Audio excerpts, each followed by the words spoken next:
Bila topan keras melanda hidupmu, bila putus asa dan letih lesu, berkat Tuhan satu-satu hitunglah, kau niscaya kagum oleh kasih-Nya. Berkat Tuhan mari hitunglah, kau kan kagum oleh kasih-Nya. Berkat Tuhan mari hitunglah, kau niscaya kagum oleh kasih-Nya. Salam jumpa kembali Bapak Ibu dan saudara-saudara. Kita berada di bulan Maret. Sebentar lagi akan memasuki Rabu Abu, lalu Prapaskah, dan seterusnya. Apakah kita masih tetap belajar untuk percaya akan kasih Tuhan? Jangan sampai kita kehilangan berkat Tuhan yang besar, seperti yang dialami oleh umat Israel. Nah, kita akan membaca firman Tuhan dari kitab Ulangan pasal 9 ayat 15-24. Mari kita akan bersama-sama berdoa. Tuhan Yesus, dalam kehidupan yang semakin berat dan sulit ini, tidak jarang kami kehilangan harapan, kehilangan kepercayaan, kehilangan kekuatan untuk terus berjalan bersama dengan Engkau. Namun sadarkan kami melalui firman-Mu bahwa sesungguhnya kelemahan kami ini seharusnya tidak menjadikan kami kehilangan berkat kasih Tuhan. Oleh karena itu teguhkanlah iman kami supaya kami tetap setia, percaya, yakin Engkau tidak pernah meninggalkan kami. Berfirmanlah kepada kami. Inilah doa kami dalam nama Tuhan Yesus Kristus. Amin. Setelah itu berpalinglah aku, lalu turun dari gunung yang sedang menyala itu dengan kedua loh perjanjian di kedua tanganku. Lalu aku menyaksikan bahwa sesungguhnya kamu telah berbuat dosa terhadap Tuhan Allahmu. Kamu telah membuat suatu anak lembu tuangan. Kamu telah segera menyimpang dari jalan yang diperintahkan Tuhan kepadamu. Maka aku peganglah kuat-kuat kedua loh itu. Kulemparkan dari kedua tanganku. Kupecahkan di depan matamu. Sesudah itu aku sujud di hadapan Tuhan. 40 hari 40 malam lamanya. Seperti yang pertama kali. Roti tidak kumakan dan air tidak kuminum, karena segala dosa yang telah kamu perbuat, yakni kamu melakukan apa yang jahat di mata Tuhan, sehingga kamu menimbulkan sakit hatinya. Sebab aku gentar karena murka dan kepanasan amarah yang ditimpakan Tuhan kepadamu, sampai Ia mau memunahkan kamu.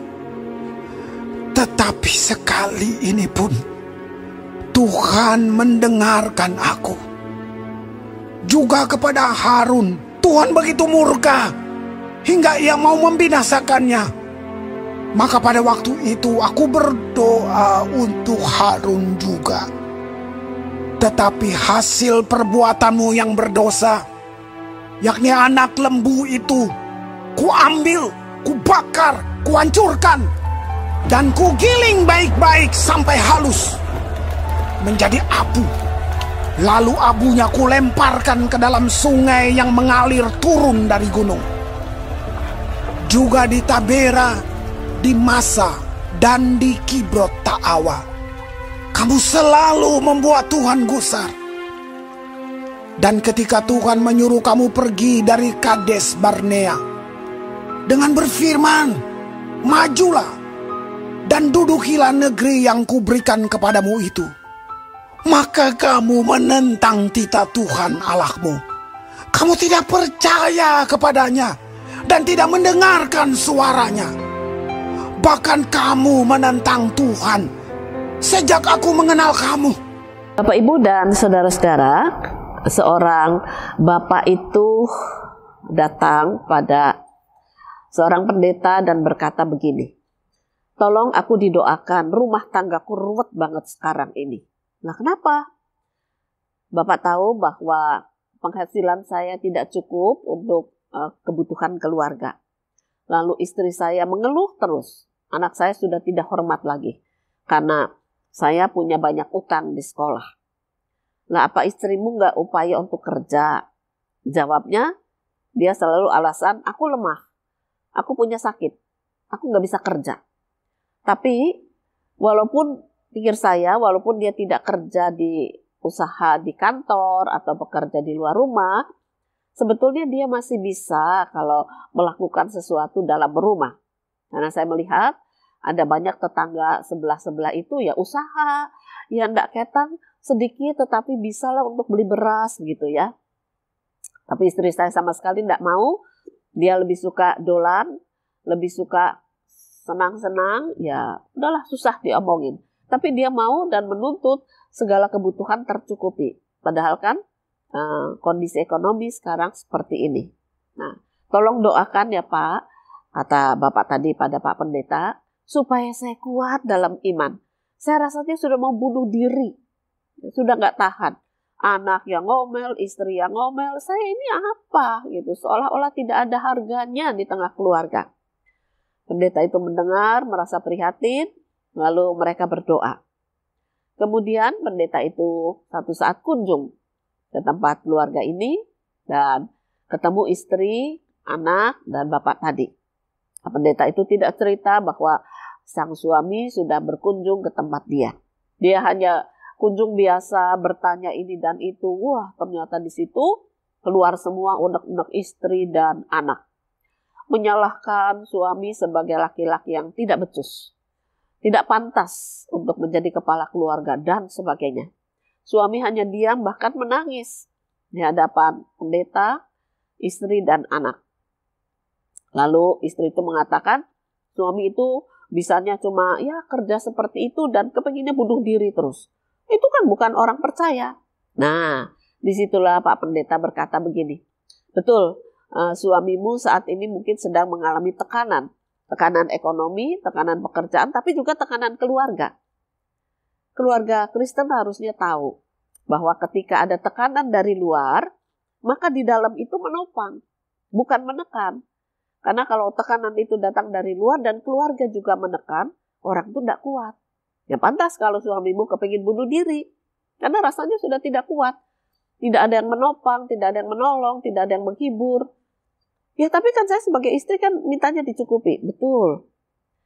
Sebagai istri dan anak harus dicukupi. Tapi tidak berarti semua dibebankan pada satu orang. Ada banyak cara untuk bisa mengatasi hal ini. Tapi yang paling penting, bagaimana keluarga ini tidak kehilangan berkat. Sebab kalau sampai kehilangan berkat, ruginya bukan main. Seperti apa yang dikatakan firman Tuhan. Pada waktu Musa itu dipanggil Tuhan, menghadap Tuhan, orang Israel ini nggak betah tunggu. Lalu mereka melihat tetangga-tetangga mengatakan, oh, negara tetangga punya Allah. Kita enggak. Musa di atas nggak turun-turun. Sudah, kita buat saja sesuatu yang bisa kita anggap sebagai ilah. Yang bisa kita jadikan kebanggaan. Akhirnya terjadilah satu dosa. Ketika Musa turun, lalu dia sudah bawa 10 perintah Allah, dan melihat sikap orang Israel, kemarahan terjadi. Bukan berkat yang mereka terima, tapi laknat. Kemarahan besar, baik Tuhan maupun Musa. Hal itu terjadi karena tidak sabar, lalu pakai pikiran sendiri, ingin menang sendiri, tidak mau lihat situasi, tidak mau lihat kondisi, tidak memahami apa yang sedang dikerjakan Tuhan. Akibatnya mereka kehilangan berkat. Tuhan sangat marah dan kecewa. Nah, Bapak, Ibu, dan saudara-saudara, dua peristiwa ini mengingatkan pada kita. Ketika kita dalam persoalan besar, dalam tekanan-tekanan di luar, maka janganlah keluarga itu menekan keluarga yang sudah dapat tekanan dari luar. Memang akan terjadi keputusasaan. Nah, keluarga ini, istri dan anak itu menganggap mereka orang benar, orang baik. Ya. Sebagai istri harus dicukupi, sebagai anak juga harus dicukupi. Nah, suami harus cari kerja yang benar. Kalau pagi sudah kerja sampai sore, ya lembur sampai malam. kok diperas ya. Jadi nggak ditopang, nggak didukung, malah disalah-salahkan. Nah, ketika pendeta berkata demikian, istri dan anak diharapkan sadar. Pada awalnya memang istri dan anak nggak terima, malah nyalahin pendeta. Kok bela suami? Ya. Tapi 2 minggu kemudian ternyata suaminya betul-betul nggak kuat, sakit. Dan ketika sakit itulah, dia tidak bisa bekerja, gajinya harus dipotong, baru istri dan anak buka telinga, buka mata, seperti disadarkan. Betul, kata firman Tuhan, ketika ada satu keluarga ditekan di luar, dan di dalam juga ditekan, maka keluarga itu kehilangan berkat. Kehilangan berkat. Maka laknat yang didapat. Kemarahan, kejengkelan, kerugian besar. Akhirnya mereka sadar. Mereka minta maaf pada suami, pada ayah. Lalu mulai dari situ ada kebangkitan. Mereka katakan, ya Bapak cepat sembuh, dah gak usah pikir kerja. Istri itu berkata, aku tak sebisa-bisanya kerja, entah apa.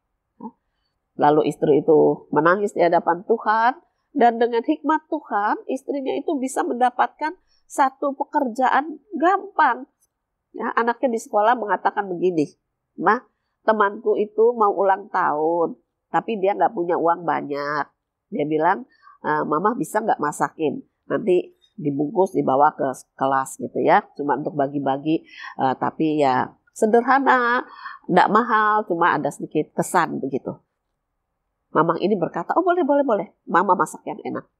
Mulai dari situlah banyak orang mulai pesan. Sebetulnya kan sederhana. Ketika seseorang tidak putus asa mau membuka diri di hadapan Tuhan, Tuhan kasih jalannya juga nggak usah ke warung gitu, enggak.